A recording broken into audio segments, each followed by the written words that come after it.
He railed against what he called, and I quote Bill Barr, the homosexual agenda. He railed against, quote, militant secularists. And he said over and over again, basically, this is a struggle and the church has to regain its place at the top of our government and our society. And how are we going to win that battle? And so I argue that's why Bill Barr, A, wanted the job, and B, was willing to kick down all these norms and all these principles in order to get there, because he's really an extremist. That is former federal prosecutor and CNN legal analyst Elie Honig talking about former Attorney General Bill Barr. Elie has a new book out called Hatchet Man. It's not a feel-good book. It's actually very, very good. And Elie has a great conversation with me about what makes Bill Barr tick, some of his extreme views, which really will blow you away. A lot of it explains some of his behavior and actions during the Trump administration.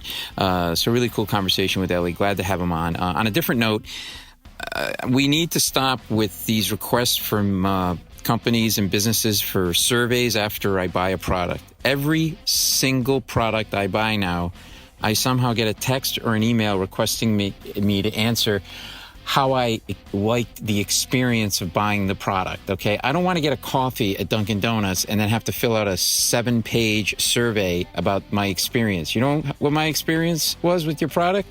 It sucked because you sent me a survey asking me about my experience with your product. Let's do this. You guys can tweet me or Facebook or Instagram me at Paul Mecurio, Mecurio. And let's take a survey of our own and tell me how many people like filling out the surveys. Okay?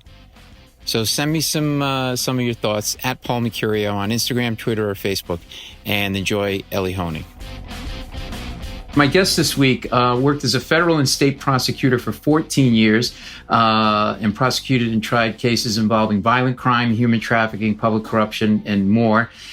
Is a senior legal analyst on CNN and does a terrific job and is a Rutgers University scholar. I have no idea why somebody this smart is on my show, but it's nice to have Elie Honig on the show. Great to have you on, Elie. Thanks, Paul. It's great to be on with you. And remember, Rutgers is just a state school, so I'm not going to intimidate anybody with my intellect. Come on. You have a great book out, and a ballsy book, and I could say that because it's my show, Hatchet Man, which focuses on the disaster that is Bill Barr. But I did want to say, we were talking off air for a second, being a former attorney myself, I think you do a terrific job on CNN. You don't talk down to the viewer, but you explain things in a way that's very succinct, and some of these things are not easy to explain. And I also know what it's like to be on those shows and you've got a producer talking in your ear and you've got 3 minutes and blah, blah, blah. So I really think you do a great job. I really appreciate that. Thank you. First of all, so speaking of being succinct, I think the calling the book ballsy, that's the first time I've heard that phrase used with it. I've heard variations of that, but I'm going to use that. I like that. Please. That is high praise for the book. Thank you. Yeah, it's an interesting thing transitioning from being a trial lawyer like I was a prosecutor to being on air. A lot of it carries over, right? The idea that you have this audience that's intelligent and interested and wants to know, but they're not lawyers. And so right. You have to break it down in a way that's digestible and understandable. And like you said, succinct, right? 3 minutes. Yeah, that's a lot of segments are 3 minutes long. So yeah. It's a skill. I work at it, but I do think the trial lawyering sort of transitions nicely into it. Yeah. Well, you really do a terrific job. And, we were talking about, my having left the law, and I guess you're not practicing much anymore. I didn't really hate the practice of law. I got kind of pulled by this other thing that suddenly just started coming out of me, writing comedy, and then I ended up on The Daily Show and all that other stuff. But I always say to people, if you're not sure if you want to get a graduate degree, get a law degree, because it teaches you to think a certain way. And I think it's a really valuable degree to have, regardless of what you do with it. But so I want to talk about the book, and I'm so glad you wrote this book. I read it and have been seeing you talk about it. And I just want to jump in. There's so many great quotes from the book, but one is talking about no prosecutorial experience that he had as an attorney general. He says, you say Barr faltered because he never understood or respected the Prosecutors Code. He never properly appreciated what it really means to work as a prosecutor. that is insanity to me, because on a couple of different levels, he was appointed to that position under two different administrations. Does this say that the DOJ over time has just become incredibly politicized, or is it more of a commentary on Barr's political savvy that somebody with no trial experience or prosecutorial experience could have the most important job in the land? How does this happen? I think it's more the latter, and I was struck by that. And the way I structure the book, as you know, is I tell a lot of first-person stories from my time as a prosecutor, from trials I did and investigations I did. Most of them involve me getting yelled at by a judge or screwing something up or whatever. But the point is, that's how you learn what I call the Prosecutors Code. It's like any other profession, whether it's baseball or radio or law firms. Right. Every profession has its unwritten rules, the norms, the ethics, and they're so important when you're a prosecutor. Sure, you have your rules, your laws, your cases, that kind of thing, which are important, but so much of it is just those unwritten rules. And one of the things that struck me about Bill Barr is he never tried a case in his life as a prosecutor, and he's been, as you say, Attorney General twice. He was AG from 91 to early 93 under George H.W. Bush, and then later under Donald Trump, almost a quarter century later. So one of the arguments I make in the book is Bill Barr, because he never worked on, hands-on as a prosecutor, he never tried a case, he never stood in front of a judge, he never got yelled at, he never had a defense lawyer picking him apart. He didn't learn those lessons. They didn't mean anything to him. He didn't understand the lessons. And the two big ones are credibility, that as a prosecutor, you just tell the truth, like it or not, and independence. You never inject politics into prosecutorial functions. And Bill Barr broke both of those and many others in a way that it really, I just couldn't sit there and watch. And that sort of spurred me to write this book. Well, what I like about it is that it's and your commentary too about him when we were in the throes of that disaster that is the Trump administration, that you just, some people would sort of dance around it. You called it for what it was, which I really, really liked and was important, and I was aware that Barr had no true trial experience and couldn't quite figure out why until I read your book, because you describe Barr as a culture warrior, right? He was motivated by this pro-religious, anti-secularism, this Federalist Society view of society. And that explains, it almost to me, it's like, he'd be like, it doesn't really matter what the position is. It wasn't about that position and doing the best job in that position. It was about that position allowing him to advance his own agenda in this larger agenda. That's what I'm taking in part from the book. Is that sort of the feel of that? Is that right? Exactly. So one of the big questions people have about Bill Barr is why? Why would this guy who had been AG once already, he already had that line on his resume, who had plenty of money, right? We dug into it. He's worth tens of millions of dollars. As Forbes estimated his value as $40 million at the time he took the job. Getting up there in years, semi-retired. Why would he voluntarily thrust himself into the middle of the maelstrom of the Trump administration? Remember, he came in midway through. He just came in after the 2018 midterms. And my answer is really two things. But Bill Barr has had very extreme legal views, and then I guess I would say cultural views of what the role of the AG's office should be. On the legal side, Bill Barr was extreme. He was, as you say, a Federalist Society guy who believed in what people call the unitary executive theory. And that basically just means the executive branch should be more powerful than the courts and Congress, and the executive branch, including DOJ, they don't just work for the president, they are the president. And so the president basically has complete control over DOJ, something I object to, and I think a lot of people who were properly raised at DOJ disagree with. As a result, Bill Barr got in the job and he really overextended. I mean, he pushed this sort of all-powerful presidential view to such a ridiculous extreme that he constantly lost in the courts. But the deeper thing that really surprised me when I dug into this book is that Bill Barr is a real culture warrior. And I don't mean he's a deeply religious person. I mean, he is, but I have no problem with that. But Bill Barr's view is that religiosity, or as he put it, and I quote, God's law ought to be the supreme law of this country. And as you say, he railed in things that he wrote and gave in speeches in the 90s. He railed against what he called, and I quote Bill Barr, the homosexual agenda. He railed against, quote, militant secularists. And he said over and over again, basically, this is a struggle and the church has to regain its place at the top of our government and our society. And how are we going to win that battle? And so I argue that's why Bill Barr, A, wanted the job, and B, was willing to kick down all these norms and all these principles in order to get there, because he's really an extremist.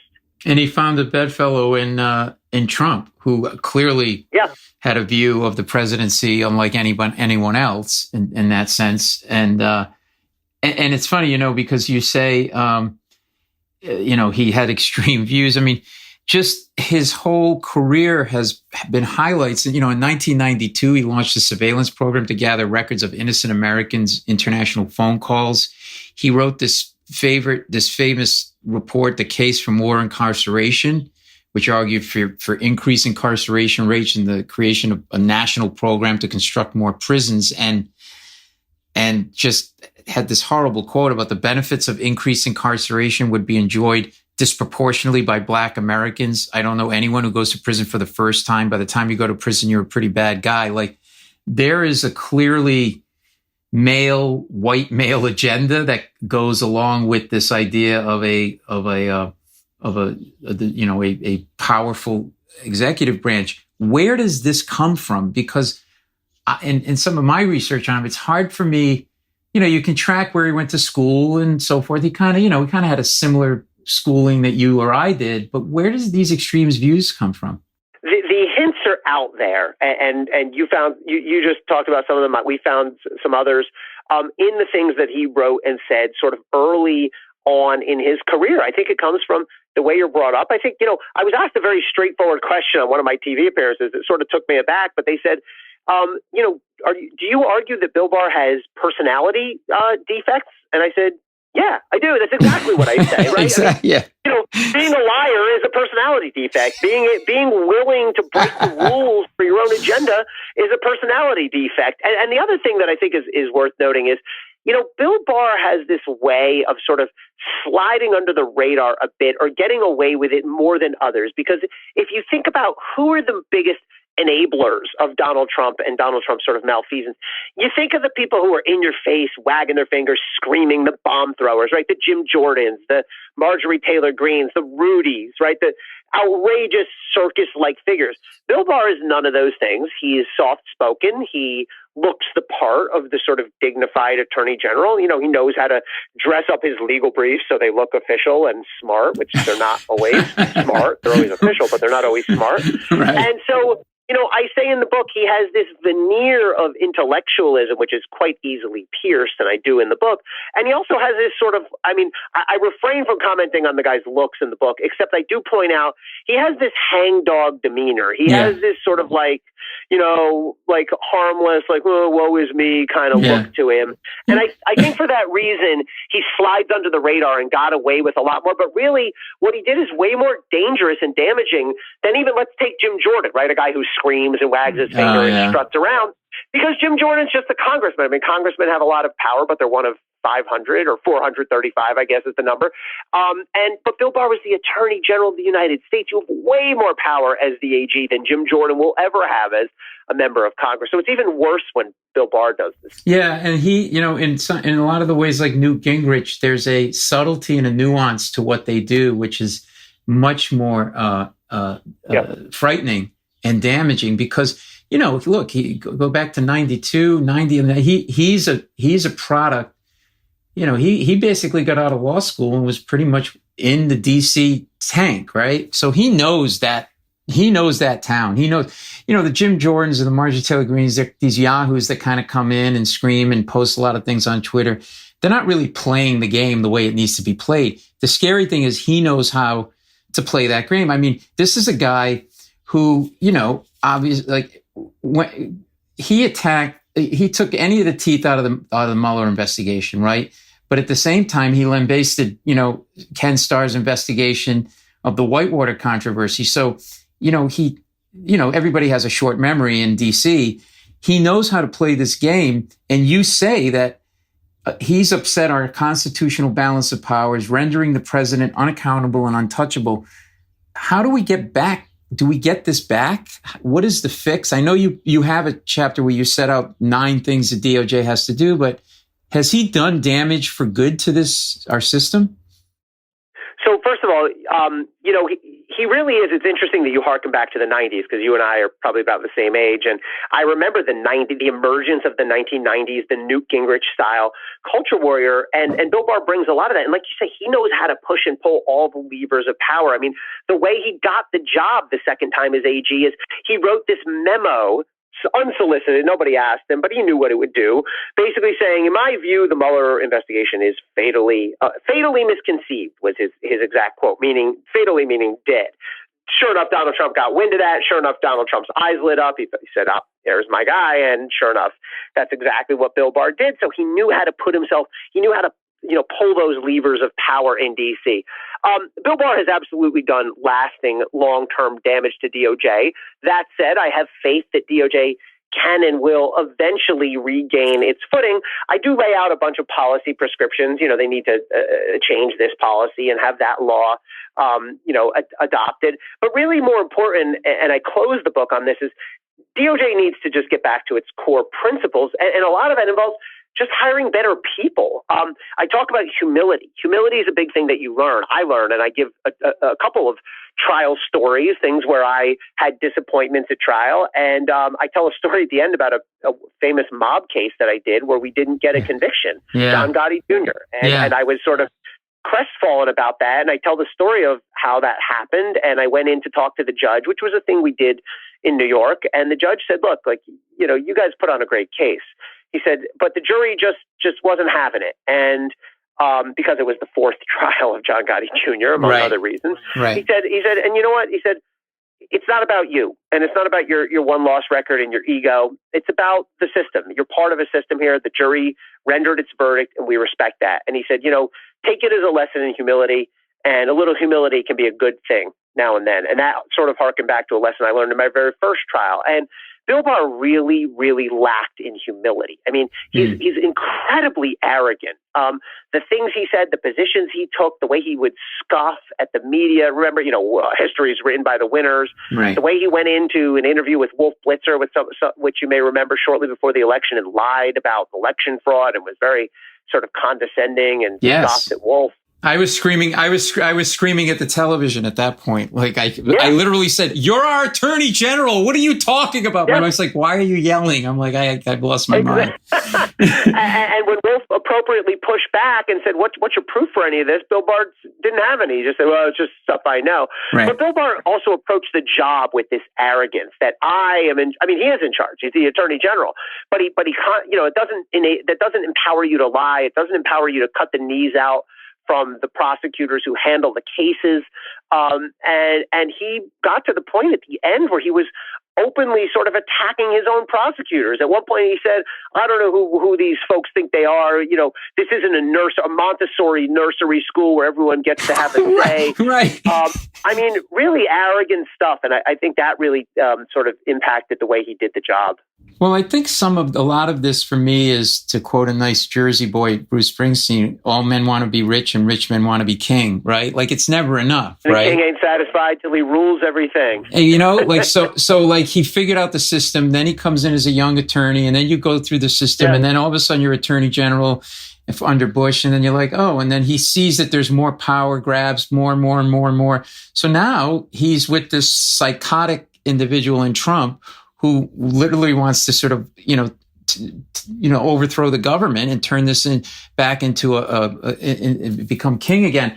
And the vibe that I had gotten from him in your book confirms a lot of this. It's just, to me, it's not about the law. It's even ahead of his, this dystopian view. I think it's just, a lot of it is his ego. Just, if there's power to grab, he's going to grab it and do anything he can. And that seemed to be confirmed. You have some great anecdotes, and you do a great job in the book of drawing from your own experiences and then sort of applying those lessons to what Barr has done or hasn't done or should have done. But don't you think he's got this sort of insatiable, I don't think he's going away, do you? I mean, where do you see him next? Because I see a guy like you that just power hungry. Yeah, so first of all, he absolutely had an insatiable appetite for power. And again, he tried to play this off. At his confirmation hearing, he gave this whole deal about, I'm quasi-retired and I don't need this job. And when I was first asked, I suggested other people who should do it. I mean, bull. I don't know if this is a swearing podcast, but yeah, you can swear. BS. No, you can say it. Yeah, say BS. It. I'll keep it at BS. I mean, he went out of his way to write this audition memo. No one asked him to write it. The man wanted power. And by the way, there's not necessarily anything wrong with seeking power, depending on how you intend to use it. The other thing is, I think there's always a really interesting dynamic between Bill Barr and Donald Trump, reflected in Bill Barr's words and actions. I mean, there are definitely people who view Donald Trump in his inner circle, in government, who viewed him as this sort of mystical, all-powerful, wonderful, unique being. I don't think Bill Barr viewed Donald Trump that way. I think Bill Barr viewed Donald Trump as a vehicle, as a vessel, a person who generally was aligned with Bill Barr, not in as intellectual a way, but generally on board with the idea that the president should be totally untouchable. I mean, Bill Barr, you take one look at that guy, you go, well, there's the guy for me. Right. And so Bill Barr, I think, more used Donald Trump. Now, where is Barr going next? I mean, step one for Bill Barr is he's on an image rehabilitation tour. He's giving softball interviews right now where he's reminding people that he stood up against election fraud. Yeah, you did, Bill Barr, in December, after it was way too late, after he spent 6 months fanning the flames of election fraud, which I meant, I put all that in my book. The fact that in December he did stand up and say no election fraud, but also you can't tell that part of the story and leave out the fact that for 6 months leading up to the election, he was fanning those flames. So I think Bill Barr, is trying to reclaim, trying to whitewash history and get his reputation back. He's got his own book coming out in 2022. I'm sure that'll be a real hard, a real self-examination. I'm sure it's coming there. I'm sure. I mean, let me predict the title. It's going to be called something like, The Way of Justice, or oh my God, one of these like gross, a higher duty or something like that, with an airbrushed photo of himself looking important on the cover. But get his book and get mine and make your own decision. Exactly. I guess is what I'll say. Well, listen, I will encourage everybody to read your book. It's great. I will encourage everybody to buy Bill Barr's book and use it to prop up your coffee table. So it really is it's an important. I don't use this word often, but it's an important book. People should grab it if you haven't. It's Hatchet Man. It's available everywhere, I'm sure.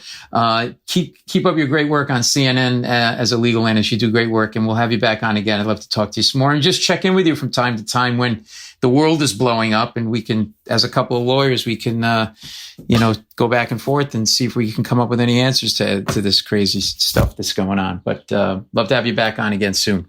Thanks for having me, Paul. That does tend to be when people come to me when the world is blowing up. So I'd be happy to join you next time that happens. All right. Sounds good. Elie Honig. Hatchet Man's the book. All right. There you go. That's Elie Honig. Hope you enjoyed that. And don't forget, send me your thoughts on these surveys that we all are getting whenever we buy a product at Paul Mercurio, MECURIO, Instagram, Twitter, Facebook. I'd love to hear what you think, and I'll let you know what the feedback is on the next episode. All right, have a good week, everybody.